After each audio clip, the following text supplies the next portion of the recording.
আসসালামু আলাইকুম। এখন বাজে রাত 11টা। আমরা যাচ্ছি গরুর হাটে। গরু দেখার জন্য, কোরবানির গরু কিনবে, এর জন্য যাচ্ছিলাম। তো ছোটো ছেলেটা তো খুবই এক্সাইটেড যে গরু হাটে যাবে, গরু কিনবে এর জন্য। তো সবাই মিলে রওনা দিয়ে দিলাম। অবশ্যই চলে এলাম হাটে। বাবা, হাটে এসে দেখি হাটের অবস্থা খুবই খারাপ। তো সবাই হাঁটতেছি আর দেখতেছি গরুর কোন অবস্থায় আছে। আমরা হাঁটতেছিলাম সবাই মিলে। তো এইদিকে একটা গরু দেখলাম সবাই মিলে, লাল গরু। তো আমার হাজব্যান্ডও দেখতেছে ভালো মতো গরুটা কীরকম। তো দেখতেছি, আরও হাঁটতেছি, সামনে আরও অনেক অনেক গরু আছে হাটে। ভালোই গরু আছে হাটে, আর মানুষও খুব। এই হাটটা গরু আছে অনেক, মানুষও অনেক। তো ভিড় ছিল আর কি, সোজা কথা ভিড় ছিল খুব হাটের মধ্যে।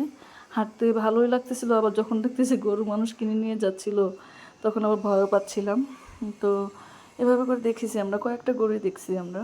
ভালোই লাগছে গরুগুলো দেখতে। আর তবে দাম মোটামুটি খারাপ না, ভালোই দাম।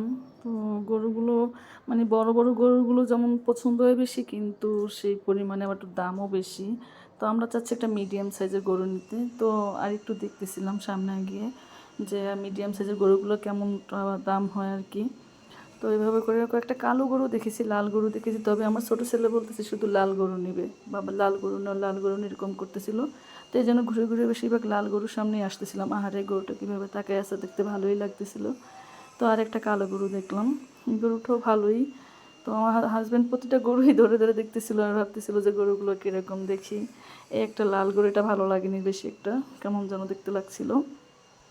তো এভাবে করে দেখতেছিলাম আমরা গরুগুলো। তো হাঁটতে হাঁটতে আমরা অনেকগুলো গরুই দেখা প্রায় শেষ। তো আমার বাচ্চাটা মানে বিরক্ত করতে শুরু করেছিল যে ও আর থাকবে না। তো এর জন্য আমরা আর বেশি ঘুরিনি। যতটুকু দেখার দেখেছি এবং দামটাও জেনেছি, ভালোই লেগেছে, খারাপ লাগেনি।